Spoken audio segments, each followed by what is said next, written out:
Vijayawada university మంచి భవిష్యత్తు కోసం తెలుగు విద్యార్థులు ఇష్టపడే యూనివర్సిటీ. కాల్ 9059052378 9059052379. నమస్తే, వెల్కమ్ టు ఐ డ్రీమ్. నేను మీ లక్ష్మి. మనతో పాటు సైకాలజిస్ట్ డాక్టర్ పూజిత జోషిల గారు ఉన్నారు. నమస్తే మేడం. ప్రేమ లేకపోతే అసలు ప్రపంచమే ముందుకు నడవదు. ఇది అందరూ యాక్సెప్ట్ చేయాల్సిందే. ప్రేమ అనేటప్పటికీ ఒక అమ్మాయి అబ్బాయి మధ్య మాత్రమే ఉండేది ప్రేమ అంటున్నాం కాదు.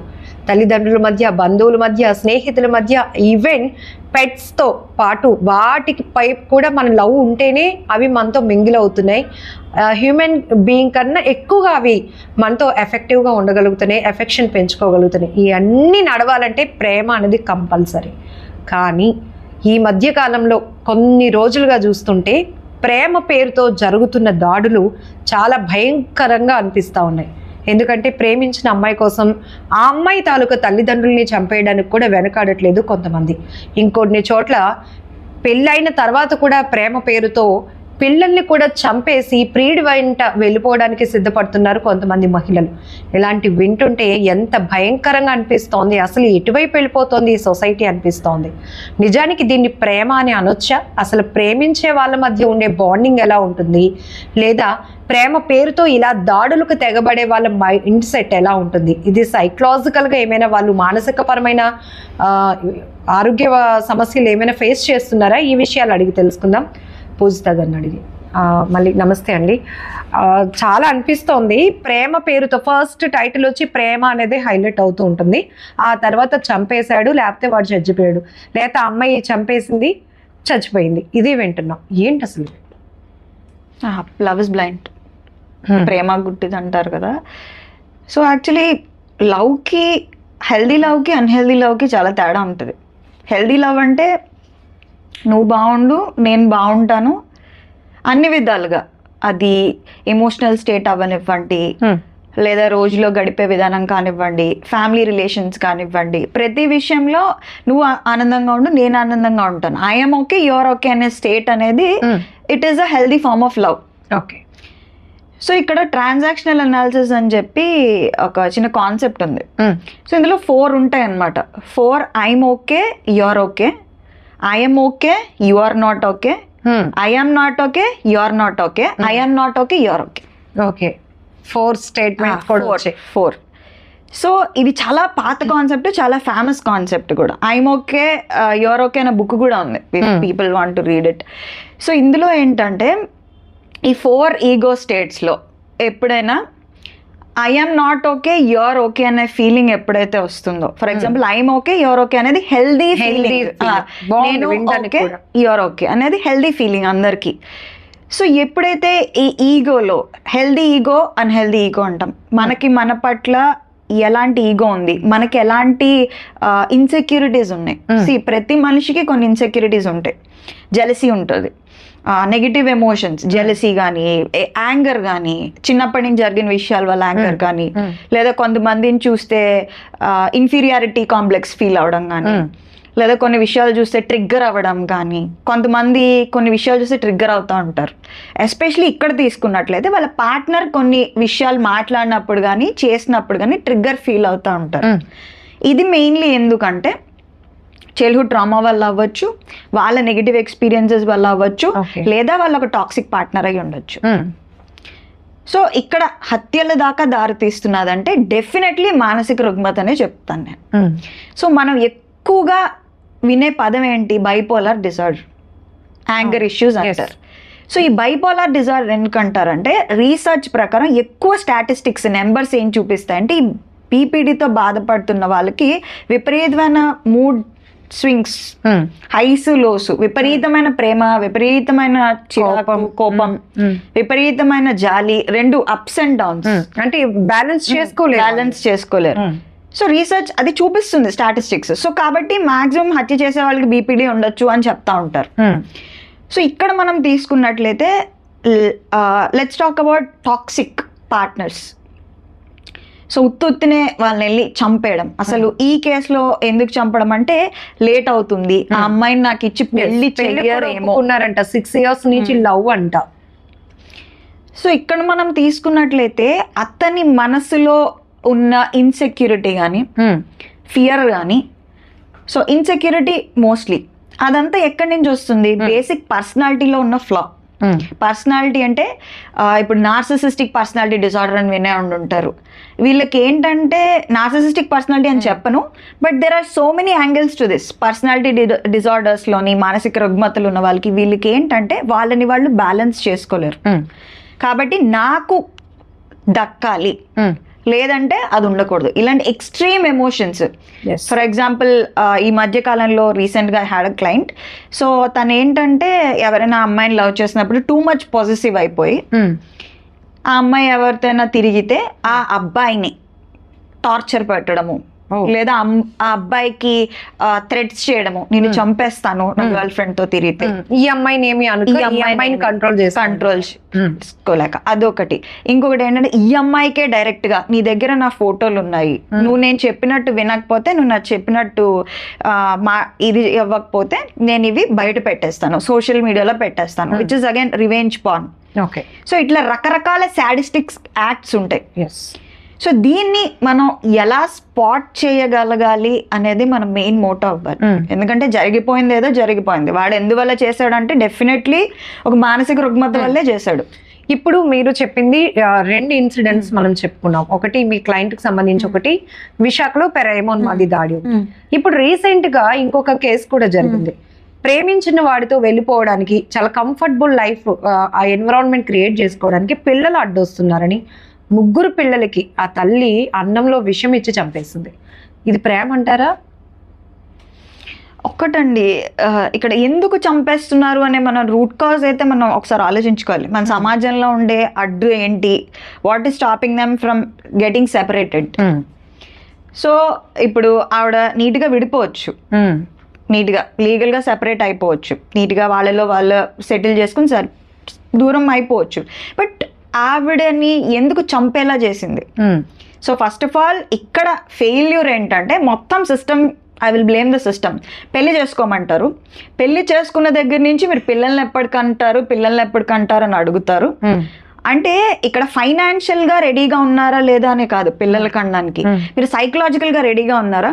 ఇప్పుడు పిల్లల కోసం పడుతున్న వాళ్ళందరికీ నా క్వశ్చన్, మీరు సైకలాజికల్ గా రెడీగా ఉన్నారా? అంటే ఇప్పటి వరకు ఫైనాన్షియల్ గా రెడీగా ఉన్నాము అంటే ఎస్, మనం సెట్ అయ్యాం, ఈ టైంలో మనం పిల్లల్లో ముందుకి ప్రొసీజ్ అవ్వచ్చు. సైకలాజికల్ గా రెడీ అవ్వడం ఏంటి అంటే ఎమోషనల్ గా మీ దగ్గర స్ట్రెంగ్త్ ఉందా? ఇప్పుడు ఫైనాన్షియల్ స్ట్రెంగ్త్ అంటున్నాం, నీ దగ్గర ఇంత డబ్బు ఉంటే ఓకే, నా పిల్లలకి ఇంత స్కూల్లో పెడతాను, ఇది పెడతాను, అది పెడతాను అని చెప్తున్నావు. అలా నీ దగ్గర సైకలాజికల్ స్ట్రెంగ్త్ ఉందా లేదా? ఇప్పుడు నువ్వు ఒక సిచ్యుయేషన్లో ఉన్నావు, సైకలాజికల్గా నీకు ఏదో డిప్రెషన్ ఉంది, రేపు పొద్దున్న నీకు తెలుసు ఏదైనా ప్రాబ్లం వచ్చినప్పుడో, నీకేదో ఎఫైర్ వచ్చినప్పుడో వీళ్ళు అడ్డంగా ఉంటారని నీకు తెలుసు లోపల ఏంటంటే నాకు నీడ్స్ ఉన్నాయి, ఎమోషనల్ నీడ్స్, ఫిజికల్ నీడ్స్ ఉన్నాయి, నాకు ఉన్నవాడు సరిపోడు, హస్బెండ్ అయినా వైఫ్ అయినా, నాకున్న పార్ట్నర్ సరిపోదు, కాబట్టి నేను వేరే దాని ఎఫైర్ పెట్టుకుంటాను అని తెలిసినప్పుడు వీళ్ళతో ఎందుకు ఇంతమంది పిల్లల్ని కనడం? సో పిల్లల్ని ఒకలా కాదు, ఈ కేసులో 3 పిల్లలండి, 3 పిల్లలు. సో ఏ హక్కుతో మీరు పిల్లల్ని పుట్టిస్తున్నారు అనేది నా మేజర్ క్వశ్చన్ ఇక్కడ. ఇష్టం వచ్చినట్టు పిల్లల్ని కనేయడం, ఇప్పుడు అబార్ట్ చేయడమే తప్పు, లీగల్ గా తప్పు అంటున్నారు. మరి నేను అడుగుతాను, ఒక కిడ్నీ ఎలా చంపుతారండి? లైక్ ఎందుకు కంటున్నారు? ఫస్ట్ ఇప్పుడు పెళ్లి చేసుకోగానే పిల్లల్ని కనకండి, ఇది చాలా మంది కాంట్రవర్షియల్ గా అనిపించవచ్చు, కానీ ఫ్యాక్ట్స్ మాట్లాడుతున్నాం మనం ఇక్కడ. యథార్థవాది లోక విరోధి అంటారు కదా, మనం ఫ్యాక్ట్స్ మాట్లాడితే నచ్చదు. సో మీరు పిల్లల్ని కనే ముందు మీరు అన్ని విధాలుగా, ఎమోషనల్గా, సైకలాజికల్గా అన్ని విధాలుగా రెడీగా, నాకు లైఫ్లో ఏ ఒడిదుడుకులు వచ్చినా, నా పిల్లలు ఎలా పుట్టినా, ఆటిజం అయినా లేదా ఇంకేదైనా అయినా, హ్యాండిక్యాప్డ్ అయినా, నా పిల్లలు బాగా చదవకపోయినా, నా పిల్లలకి ఐక్యూ లేకపోయినా నేను వాళ్ళని పోషించుకుంటాను, నేను వాళ్ళని ప్రేమగా పెంచుతాను అని అనుకుంటేనే పిల్లల్ని కనండి. దయచేసి this is my sincere request. ఈ మధ్య కాళ్ళు చేతులు కట్టి బకెట్లో పెట్టి చంపేయడం, సో ఇదండి నా సిన్సియర్ రిక్వెస్ట్. లైక్ మీకు అన్ని విధాలుగా స్ట్రెంగ్త్ ఉంటే పిల్లల్ని కనండి. ఆ ఇన్సిడెంట్ జరిగిన 1 డేకి నెక్స్ట్ చెరువులో తోసేసి ఇంకొక తండ్రి 2 పిల్లల్ని, ఇట్లా చాలా భయం వేస్తోంది. అలా అని ఈ కిడ్స్ తరపు నుంచి ఎవరు వాయిస్ రేస్ చేయడానికి కూడా అంత మెచ్యూరిటీ లేదు వాళ్ళకి. బట్ ఎవరు డిస్కస్ చేయాలి, ఇది మళ్ళీ మనమే డిస్కషన్ కి తీసుకురావాలి. ఎంతసేపు వీళ్ళని వాళ్ళు చంపుకున్నారు లేదా చంపేశారు పెద్దవాళ్ళ గురించే మాట్లాడతాం కానీ అసలు వాళ్ళు ఏం చేశారండి? మీకు ఎవరిచ్చారు హక్కు? మీరు ఎవరినైనా అడిగి సర్టిఫికేట్ తీసుకుని కన్సీవ్ అవుతున్నారా? ఇప్పుడు ఎంతమంది అండి డబ్బులు పెట్టి ఫెర్టిలిటీ క్లినిక్స్ లో వేసుకోవడానికి బంగారం కూడా లేని వాళ్ళు కూర్చొని లక్షలు పెట్టి కన్సీవ్ అవుతున్నారు. మళ్ళీ మీరు చంపడం ఏంటి? ఎంతమంది పేద పిల్లలు ఉన్నారు? మీకు అంత ఇదైతే పెంచుకోండి. ఇది ఒక యాంగిల్. ఇంకొక రెండో యాంగిల్ ఏంటంటే విపరీతమైన కోపము, అభద్రతా భావం అసలు జనాల్లో ఎక్కడికి తీసుకెళ్తుందో. మేబీ సినిమాలు బ్లేమ్ చేయాలా, లేదా సీరియల్స్ ని బ్లేమ్ చేయాలా, లేదా సోషల్ మీడియాలో ఉన్న కంటెంట్ ని బ్లేమ్ చేయాలా మనకి తెలియదు. ఎక్కడికి పడితే అక్కడ అవి నేసేయాలి. ఇది ఒక చాలా సినిమా డైలాగ్ లాగా. సోషల్ మీడియాలోనే మనం జడ్జ్మెంట్లు కూడా చూస్తున్నాం. ఇలాంటి వాళ్ళకి ఇదే కరెక్ట్, ఇట్లా అంటే అక్కడ ఏం జరిగిందో ఎవరికి తెలీదు. బట్ ఒక కొన్ని నిమిషాలలో చూపించేటటువంటి స్టోరీని బేస్ చేసుకుని జడ్జ్మెంట్ కూడా వచ్చేస్తుంది. సో దీన్నే బాగా గుర్తు చేశారు. కంగారు కోర్ట్స్ అంటారు, స్పెసిఫిక్ టర్మ్ ఉంది. కంగారు కోర్ట్స్ అన్నమాట. ముందు కోర్ట్ ఏం చెప్తుంది, న్యాయస్థానం ఏం చెప్తుంది, లేదా మిగతా అసలు ఒరిజినల్ ఫ్యాక్ట్స్ ఏంటి తెలుసుకోకుండా వీళ్ళకి ఎవరికి నచ్చిన జడ్జిమెంట్ వాళ్ళు పాస్ చేసేస్తూ ఉంటారు. ఫస్ట్ ఆఫ్ ఆల్ నా క్వశ్చన్ అంటే, మీరు చూసారా? మీరు అక్కడ ఉన్నారా? మీకు అసలు రేషనాలిటీ ఉందా? అంటే ఎందుకు, ఏమిటి, ఎలా అనే దాన్ని బట్టి మనం నోట్లోంచి మాట్లాడేది మనకు ఉండాలి, ఫ్యాక్ట్స్ బట్టి. నేనున్నాను, ఖాళీగా నాకు పని లేదు కాబట్టి నేను ఏదో ఒకటి పెడతా. ఇప్పుడు ఎవడింటికి వచ్చేదాకా వాళ్ళకి నొప్పి తెలియదు. ఇప్పుడు నా ఇంటికి వస్తే, నా ఇంటి దాకా వస్తేనే నాకు ప్రాబ్లం, పెయిన్ తెలుస్తుంది. కాబట్టి ఇప్పుడు బయట వాళ్ళని ఒక జడ్జిమెంట్ పాస్ చేసే ముందు అది నా దాకా వస్తే ఏంటి అని ఒక్కసారి రిట్రోస్పెక్ట్ చేసుకుంటే పదజాలం మారిపోతుంది, బిహేవియర్ మారిపోతుంది. వీలైనంత వరకు క్రైమ్ తగ్గించడానికి మాటలు కూడా చాలా ఇంపార్టెంట్ అండి. మనం వినే పదాలు. సో ఇప్పుడు థాట్స్ మేక్ బిహేవియర్ అంటారు కదా. మీరు ఏం మాట్లాడితే అవి ఆలోచనల కింద మారుతాయి, ఏం ఆలోచిస్తే అది బిహేవియర్ కింద మారుతుంది, ఏం బిహేవ్ చేస్తే అది యాక్షన్ కింద మారుతుంది. So it's a process. ముందు మీ ఆలోచనలు ఎలా ఉన్నాయి, ఫస్ట్ మీరు ఎలాంటి కంటెంట్ చూస్తున్నారు. సో ఇప్పుడు మనము అంటున్నారు కదా, న్యూట్రిషనిస్టులు అందరూ life style modifications, gym, fruits తినాలి, పొట్టలోకి వేస్తాం, ఫిజికల్ గా ఓకే. మరి మీ బుర్రకి ఏమిస్తున్నారు? మీ బుర్రకి ఏమిస్తున్నారు? వైలెన్స్ ఉన్న మూవీస్, ఆడవాళ్ళ మీద వైలెన్స్ ఉన్న మూవీస్, మగాళ్ళని చంపేసే పిస్టల్ పట్టుకొని షూట్ చేసేస్తే వాళ్ళు అరెస్ట్ అవ్వరు, హీరోయిజం లాగా మళ్ళీ హైలైట్ చేసుకోవడం, లేడీ విలన్స్ ని హైలైట్ చేస్తున్నారు. సో ఇవన్నీ చూస్తుంటే మీకు బుర్రకు కూడా ఫుడ్ ఫర్ థాట్ అంటాం. సో ఇలాంటి కంటెంట్ కి ఎక్స్పోజ్ అవుతూ కామెంట్ సెక్షన్ లో చూస్తే కొంతమంది మంచిగా చేస్తారు, కొంతమంది హేట్రెడ్ ని ప్రమోట్ చేస్తూ ఉంటారు. దాన్ని క్షమించకు, వీడిని క్షమించకు, క్షమించకపోతే ఏం చేస్తావు? నువ్వు ఒక ముందు ఒక హ్యూమన్ గా జడ్జ్ చేయడానికి, నువ్వు ఒక ముందు హ్యూమన్ గా ఉండు. ఫస్ట్ బీయింగ్ హ్యూమన్ అంటారు. సో నువ్వు ఒక మనిషిలా ఉండు ఫస్ట్. ప్రతి వాళ్ళు మాటల్లోని మన చేష్టల్లోని ఒక ఏంటది యానిమల్ ప్రవృత్తి, అంటే జంతు ప్రవృత్తి అంటారు చూసారా. జంతు ప్రవృత్తి మీరు ఏదో పీక్కుని తినడంలో లేదు, మీ భాషలో మీరు బిహేవ్ చేసే విధానంలో కూడా ఉంది. సో ఈ జంతు ప్రవృత్తి ఎప్పుడు వస్తుంది? మీకు బుర్రకి ఎక్స్పోజ్ అయ్యే మీరు చూసే సినిమాల దగ్గర నుంచి, మీరు ఎవరితో మాట్లాడుతున్నారు, మీ ఫ్రెండ్స్ ఎవరు, ఇవన్నీ చూసుకోండి, ఇంపాక్ట్ అవుతాయి అంటారు. ఇంపాక్ట్ అవుతాయి. సో దీన్ని ఇప్పుడు ఫైనల్ గా మనం ఇలాంటి ఇన్సిడెంట్స్ లో ప్రేమ అనేది ముందు హెడ్డింగ్ వెళ్ళిపోతుంది. ప్రేమ అనొచ్చా? ప్రేమ పేరుతో జరుగుతున్న దాడులు అనొచ్చా? ప్రేమ కాదండి, అది ఇట్స్ ఆల్ ఏంటంటే ఒకలాంటి ఉన్మాదం, టెర్రరిజం. ఇప్పుడు టెర్రరిజం గురించి ఎంత మాట్లాడతారు, ఇది కూడా అలాంటిదే. ప్రేమ పేరుతో చంపేస్తున్నారు. అదేంటి, రిలీజియన్ కోసం, దీనికోసము ఆత్మహత్య చేసుకుంటారు, లేదా వేరే వాళ్ళని తగలబెట్టేస్తారు. ఇది అంతకన్నా ఏంటి డిఫరెంట్ అని నా క్వశ్చన్ ఈ రోజు, sincere question. What is it, how is it different?